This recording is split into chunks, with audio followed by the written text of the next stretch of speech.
कक्षा 9 रसायन विज्ञान। सवाल नंबर 7वां, एक अकार्बनिक यौगिक की प्रतिशत रचना दी हुई है। एक अकार्बनिक यौगिक की प्रतिशत रचना दी हुई है। उसमें क्या क्या दिया हुआ है? Ca 40%, 7वां Ca दिया है 40% और C दिया है 12%, O दिया है 48%। ठीक है, इस यौगिक का मूलानुपाती सूत्र ज्ञात करना है। क्या ज्ञात करना? मूलानुपाती। इनके देखिए अणुभार दिए हुए हैं। Ca का 40 होता है, C का 12, O का 16, C का 12, O का 16। ये भी आपके प्रश्न में हर एक सवाल के नीचे सभी के अणुभार लिख के होते हैं। O का परमाणु क्रमांक 8 होता है और अणुभार परमाणु भार होता है 16। ठीक है, कोई दिक्कत नहीं होनी चाहिए। तो अणुभार और परमाणु क्रमांक 8 होता है O का और ये होता है। ठीक, अब इसका देखिए सवाल। हम पहले इसकी एक सारणी का तत्व लिखते हैं। क्या लिखते हैं? तत्व। फिर लिखेंगे प्रतिशतता सारणी बनाने पर सवाल लगाने में पहले तत्व लिखेंगे, फिर प्रतिशतता, फिर उसका परमाणु भार, फिर लिखते हैं प्रतिशतता बटे परमाणु भार,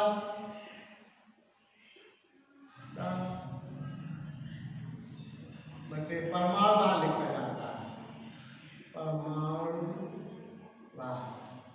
ठीक है, इसके बाद सरलतम अनुपात, परमाणुओं का सरलतम अनुपात, ये चीज आपका हो जाएगा। इसमें कोई दिक्कत नहीं होगी। हर एक सवाल में इस तरीके से आपके सवाल दिए हुए हैं। तो पहले तत्व, फिर प्रतिशतता, परमाणु भार, फिर हम लिखते हैं प्रतिशत बटे परमाणु भार, फिर आता है परमाणुओं का सरलतम अनुपात। इस तरीके से हम कर लेते हैं। अब इसका मूलानुपाती सूत्र ज्ञात करना है। क्या ज्ञात करना है? मूलानुपाती सूत्र। तो तत्व कौन कौन से? कैल्शियम है Ca, फिर C है, फिर O है। ये तत्व है।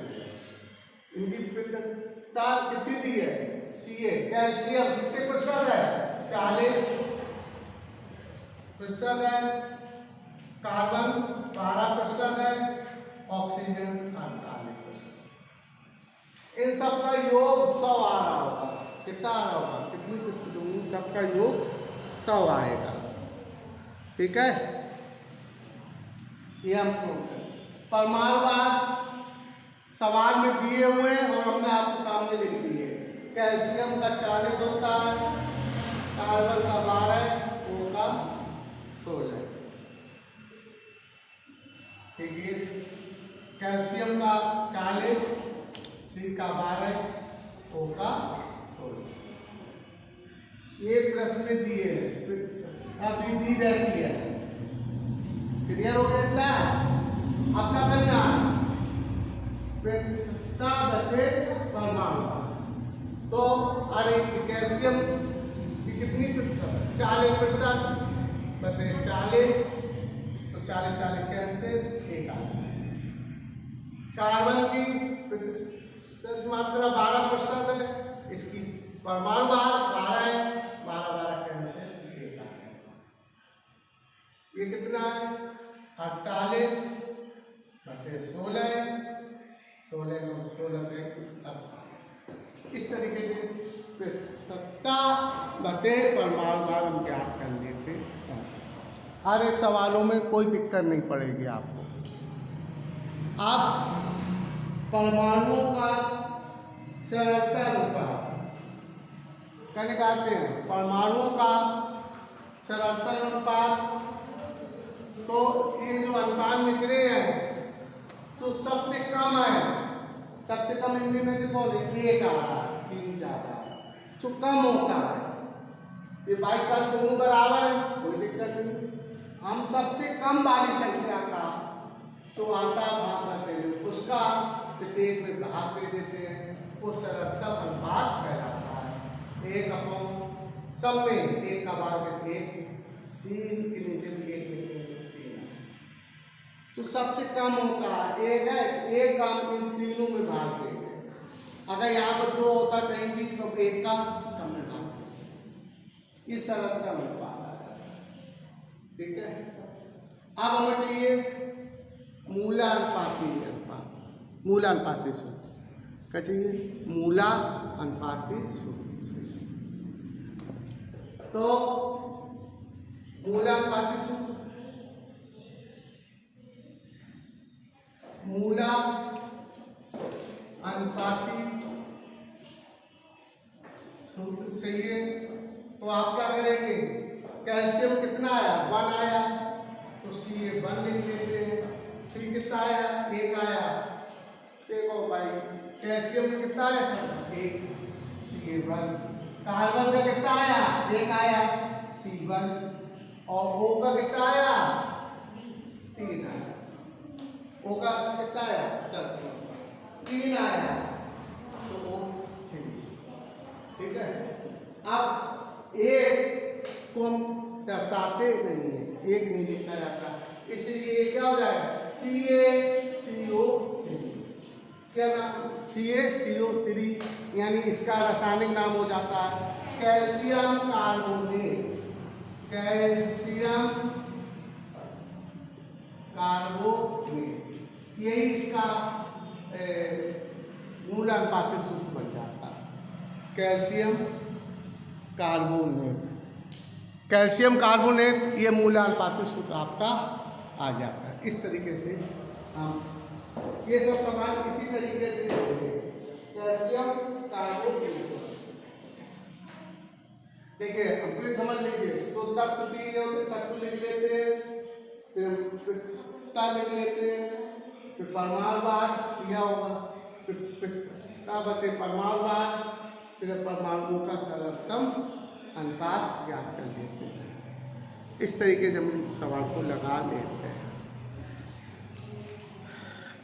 अब हम इसी तरीके सवाल नंबर 8 भी बिल्कुल सेम है।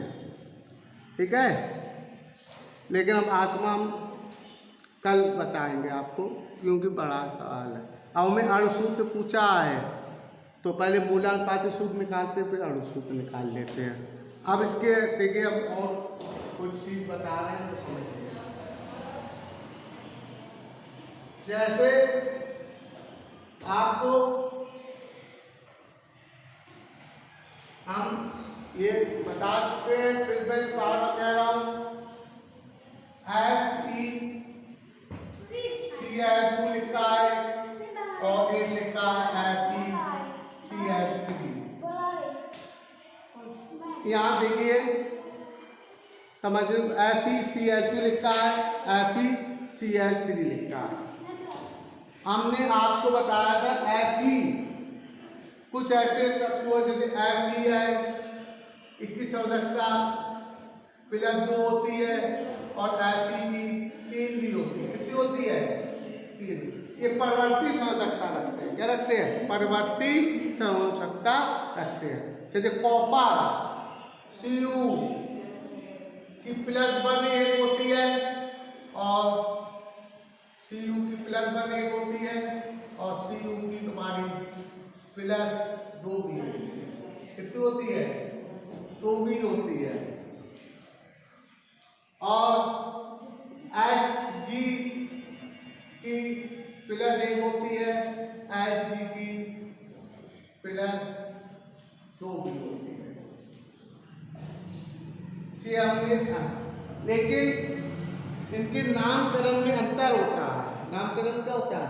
अंतर होता है। कहाँ पर सजगता कम वाली यूज की जाती है, किसकी? कम की। वहाँ पर अंत में अस शब्द आता है। हमने ये लिखवाया है कॉपी में, आप देखिए अस शब्द का यूज होता है। और कहाँ पर सजगता अधिक होती है, सजगता क्या होती है? अधिक होती है। वहाँ पर इक अंतिम जो उसके नामकरण के बाद में कम वाले में सा निकलेगा और अधिक वाले में इक का निकलेगा। क्या निकलेगा? का। तो इस तरीके से यहाँ पर आप देख रहे होंगे, चलिए दो सूत्र लिखते हैं, FeCl2 FeCl3। तो यहाँ पर Fe की समझने की कोशिश करो। Fe की सजगता यहाँ पर क्या आ रही है? 2 आ रही है और Cl की -1 आ रही है। यहाँ पर Fe की +3 आ रही है और Cl की -1 आ रही है। यहाँ अलग है। तो हमने क्या बताया? कहाँ पर सजगता कम होती है वहाँ पर कौन सा शब्द का यूज होगा? अस। अंतिम के उच्चारण में सा आएगा और अधिक वाले में इक, यानी कि उच्चारण में अंतिम में का निकलेगा, का। इसलिए इसका नाम क्या होगा? बताइए। इसका नाम हो जाएगा फेरस क्लोराइड। ये नहीं समझ पाते कब किसका क्या नाम पड़ेगा। फेरस क्लोराइड और इसका नाम हो जाएगा फेरिक क्लोराइड हो जाएगा। क्या हो जाएगा? फेरिक, क्योंकि इक का आएगा उच्चारण में और इसमें क्या निकलेगा? अस, तो सा आएगा। तो इस तरीके नामकरण में जो कुछ धातुएं होती है जो परवर्ती सजगताएं प्रदर्शित करती है, वो द्विविलोपी धातुएं होती है। तो इस तरीके से हम कॉपर है और ये इसकी सजगता कॉपर की 2 हो सकती है, +1 हो सकती है, +2 हो सकती है। समझने की कोशिश नहीं कर रहा है। इसका कहाँ पर एक का यूज होगा? एक सजगता का वो आप इसके नामकरण पर क्यूप्रस आएगा और इसमें आएगा क्यूप्रिक नाम आ जाएगा, क्यूप्रिक ऑक्साइड, क्यूप्रस ऑक्साइड। तो उसके नामकरण में होता है। ऐसी Ag और Hc+2 में इसमें सा शब्द निकलेगा, ये होगा मर्क्यूरस, मर्क्यूरिस। और मर्क्यूरस या मर्क्यूरिस किधर आएगा? मर्क्यूरिस, मर्क्यूरिस, इसमें मर्क्यूरस। इस तरीके से नामकरण में अंतर हो जाता है। तो ये जो कहाँ पर किसकी किस प्रकार की सजगता है उसी प्रकार का हम उसका नाम लिख देते हैं। ठीक है, इस तरीके से आपका हो जाता है। जैसे हमने कहा फास्फेट अम्ल का सूत्र लिखना है, हाइड्रोजन फास्फेट। फास्फेट, तो फास्फेट की आपको पता होगी हाइड्रोजन फास्फेट, तो H की 1 होती है और फास्फेट का PO4 की कितनी होती है? इसकी 1 होती है और इसकी -3 होती है। कितनी होती है? -3। तो इसका सूत्र क्या बन जाएगा? तमाम H3PO4 ये आ जाता है, H3PO4 आ जाता है। ठीक है, ये बन जाता है, ऐसे सूत्र बना देते हैं। ये आप समझ अस और इक्र का क्या उपयोग है। ठीक, इतना आप लोग कर लीजिए।